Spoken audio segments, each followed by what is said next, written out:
السلام عليكم ورحمة الله وبركاته. نحمده ونصلي على رسوله الكريم. قال الله تعالى في كلامه المجيد: أعوذ بالله من الشيطان الرجيم. تعاونوا على البر والتقوى ولا تعاونوا على الإثم والعدوان.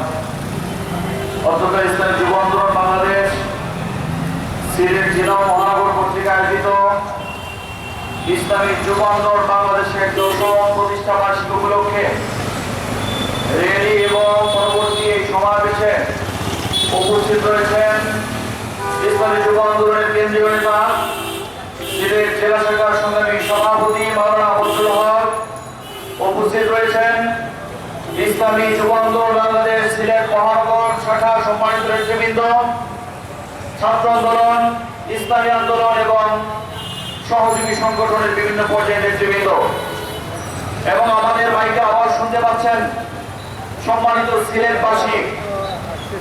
এই দুর্যোগপূর্ণ আবহাওয়ার মধ্যেও আমরা রেলি করার আগে আরো একটি কর্মসূচি পালন করেছি।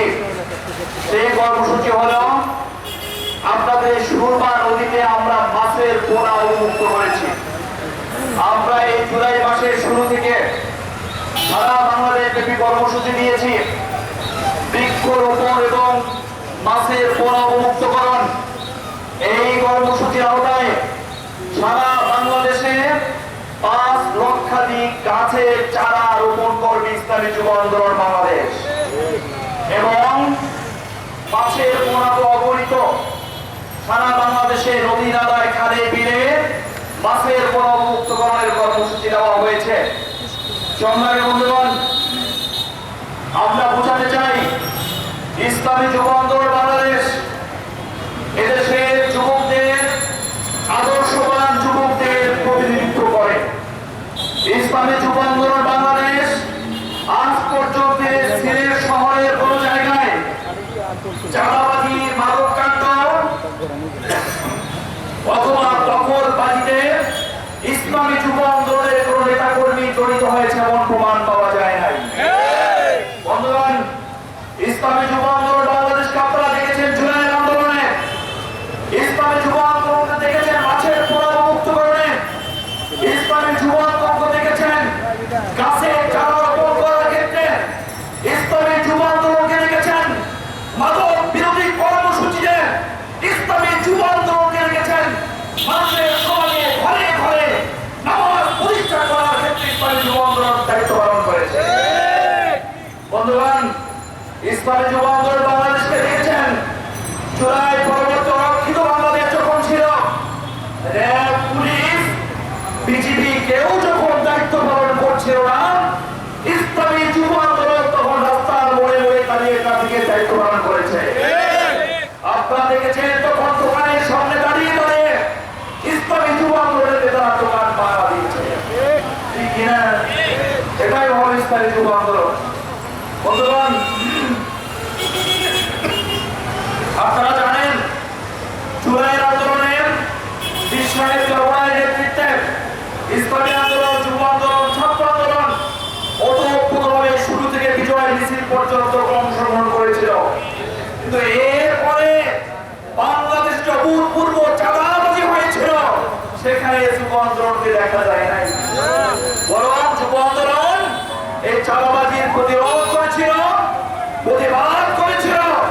সিলেটের হবিগঞ্জের করিমুল ইসলামী যুব আন্দোলনের সদস্য জুলাই আন্দোলনে শাহাদাত বরণ করেছিল। আপনারা তো জানেন মনে হয়। বন্ধুগণ, এই সিলেট তো সেই সিলেট, ওলিয়া উলিয়াদের সিলেট, এই সিলেট শাহজালাল আলী আমানী রহমতুল্লাহ সিলেট। ঠিক না ভাইরা? এই সিলেটে মাদক, জুয়া, চাঁদাবাজি, টেন্ডারবাজি চলতে দেওয়া হবে না। ইসলামী আন্দোলন বাংলাদেশ থাকতে, যুব আন্দোলন, ছাত্র আন্দোলন, বিশ্বের চরমায় কর্মীরা বেঁচে থাকতে এই দেশের মানবতার ইজ্জত উপরে কোনো হামলা হতে দেওয়া হবে না।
ইসলামী আন্দোলন বাংলাদেশের হারানোর কিছু নাই। ইসলামী আন্দোলন বাংলাদেশ এককভাবে এই জাতীয় নির্বাচনে অংশগ্রহণ করে 21 লক্ষাধিক ভোট অর্জন করেছে। আমি একজন প্রার্থী ছিলাম পটুয়াখালী 3 আসন থেকে। আমি এককভাবে শুধু হাত পাখায় নির্বাচন করে প্রায় 40,000 ভোট পেয়েছি। বন্ধুগণ, আমাদের যুব সমাজদেরকে যে মানুষ ঢুকে দিচ্ছে, গ্রহণ করছে, এটা তার প্রমাণ, ঠিক কিনা? যদি কোনো চোটে থাকতাম আজকে এমপি হয়ে আপনাদের সামনে কথা বলতে পারতাম, কিন্তু আদর্শ জলাঞ্জলি দিয়ে আমরা কোনো জোট করি না। কোরআন সুন্নাহ শরিয়ার বাইরে আমাদের কোনো প্রত্যাশা থাকতে পারে না।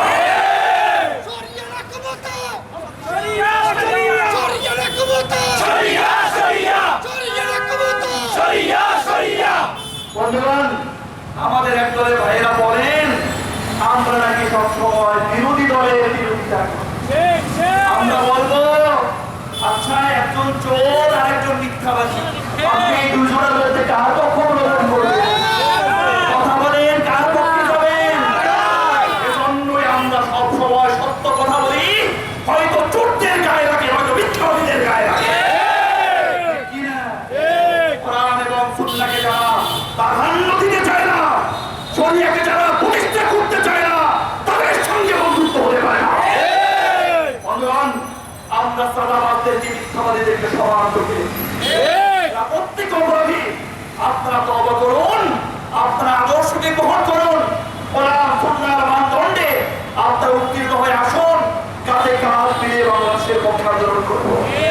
কিন্তু আমেরিকান এম্বাসিকে এক কথা বলে আসবেন, ভারতের এম্বাসিকে এক কথা বলে আসবেন, আবার ইরানের জানাজায় কবির জানাজায় লোক পাঠাবেন, আবার সংসদের দক্ষিণ প্রান্তে অনুষ্ঠিত সেই আমেরিকার স্বাধীনতা কত 250তম স্বাধীনতা বার্ষিকী উপলক্ষে আপনারা বক্তব্য দিয়ে বলবেন আমেরিকা আমাদের পরীক্ষিত বন্ধু।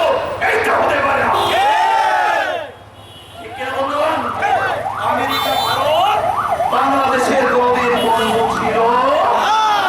আমেরিকা যার বন্ধু হয় তার শত্রু রাখে, জানেন কিনা? আমেরিকার মতো বন্ধু যাদের আছে তাদের আর কোনো শত্রু লাগে না।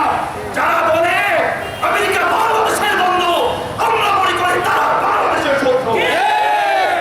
অতএব বাংলাদেশের পক্ষে, শরিয়ার পক্ষে, ইসলামের পক্ষে, শান্তির পক্ষে যারা থাকবে, আগামী দিন তাদেরকে নিয়ে বিশ্বের জনগণের নেতৃত্বে বাংলাদেশের পক্ষে আমরা আন্দোলন গড়ে তুলব। আপনারা দেখেছেন গতকালকে হেফাজতের আমিন সম্মানিত আমির আল্লামা মহিবুল্লাহ বাবুনগরী বাংলাদেশ ওলামায়ে কেরামকে ডেকেছে। এইটা নিয়ে আনাজ পড়ায় হাউকাউ শুরু হয়ে গেছে। আবার এক জোটের দলে কৌমিপন্থী লোকদের মধ্যেও কথা কামড়ানি শুরু হয়ে গেছে। এদেশের হেফাজত, ইসলামী আন্দোলন, শরিয়ার সপক্ষে সত্যি কোনোদিন বিগড়ে যাবে না। ইনশাআল্লাহ ক্ষমতা পাবে না, কিন্তু তারপরে আদর্শের জন্য আমরা লড়াই করে যাব। অতএব আজকে যুব আন্দোলনের প্রতিষ্ঠা বার্ষিকীতে আমরা বার্তা দিতে চাই, শান্তি শৃঙ্খলা উন্নয়ন এবং বাংলাদেশ পন্থার পক্ষে যারা থাকবে, ইসলামের যুব আন্দোলন সবসময় তাদেরকে সহযোগিতা করবে। আর যারা বাংলাদেশের বিপক্ষে গিয়ে, কোন এজেন্সির পক্ষে গিয়ে, সন্ত্রাসের পক্ষে যারা থাকবে, আমরা তাদের বিরুদ্ধে সত্য হয়ে দাঁড়িয়ে যাবো। আজকে প্রতিষ্ঠা বার্ষিকী উপলক্ষে সিলেট জেলা মহানগরের যে কর্মসূচি, আলহামদুলিল্লাহ সফল কর্মসূচি হয়েছে। বৃক্ষরোপণ, মৎস্যকরণ, অবমুক্তকরণের মধ্য দিয়ে এবং আমাদের আজকের র্যালির মধ্য দিয়ে আজকে সুন্দর র্যালি এবং সমাবেশ আগামী দিনের জন্য আমাদের মায়ের ফলো হয়ে থাকছে। যুবক বন্ধুগণ, আপনাদেরকে বলবো নেমে পড়ুন, মানুষের পাশে থাকেন। আমি আমার এলাকায় যেটা করেছি, আমাদের 40,000 মানুষ এই অবস্থায় যারা ভোট দিয়েছে, তার কারণ আমি সুবিধা অসুবিধায় মানুষের পাশে ছিলাম। আমি কতটুকু দিতে পেরেছি তা নয়, কারণ আমার যতটুকু আছে, আমার খালি শরীরটা আছে, আমার হৃদয়ের মধ্যে ভালোবাসা আছে, এইটা দিয়ে আমি সবসময় তাদের পাশে ছিলাম। যার জন্য 40,000 মানুষ আমাকে বিশ্বাস করেছে, এই বিপর্যয়ের মধ্যেও তারা আমাকে ভোট দিয়েছে। ইনশাআল্লাহ জনতার পাশে যদি আমরা থাকতে পারি, আগামী দিনে বাংলাদেশ হবে ইসলামের বাংলাদেশ, আগামী বাংলাদেশ হবে হাত পাখার বাংলাদেশ, আগামী বাংলাদেশ হবে কোরআন সুন্নাহর বাংলাদেশ, আগামী বাংলাদেশ